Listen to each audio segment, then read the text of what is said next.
toi? Oui, je crois. C'est vrai qu'il nous restait deux objectifs à aller chercher. Ça a été le championnat, finir en beauté, et le remporter aussi, et ça a été fait. Et maintenant, il nous reste l'objectif de gagner cette Coupe de France, et qui c'est un objectif, c'est très important. Il nous reste encore une finale à jouer. Elle est là devant nous, et il nous faut faire un maximum. Et voilà, il faut sûrement se concentrer sur ce match-là, et après on verra le bilan de la saison, qu'est-ce que ça a été positif, qu'est-ce que ça a été négatif, les erreurs qu'on a fait, ce qu'on peut construire pour améliorer dans la prochaine saison. Marquinhos, bonjour. Est-ce qu'on peut dire que le PSG est un peu le favori de cette finale, parce que vous avez l'expérience des grands rendez-vous en finale de la Coupe de France? Est-ce que selon vous c'est un avantage au moment d'affronter Rennes demain? Je crois être favori ou pas, ça se joue pas à grand chose.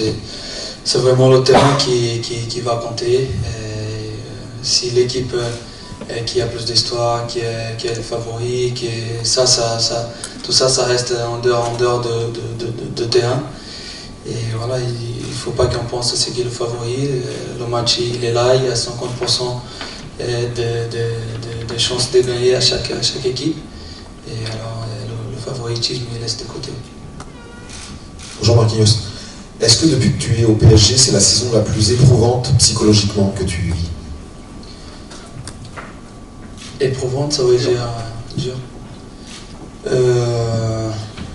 Bon, déjà particulièrement pour moi, en 10 ans, et voilà, cette saison j'ai pris beaucoup plus de charges, d'importance dans l'effectif.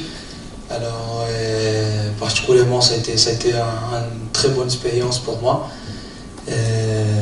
Voilà, même si on a eu des moments difficiles, s'en sortir de ces moments difficiles, savoir aider les coéquipiers, c'est penser à tout ce qui est autour de juste jouer dans les 4 lignes.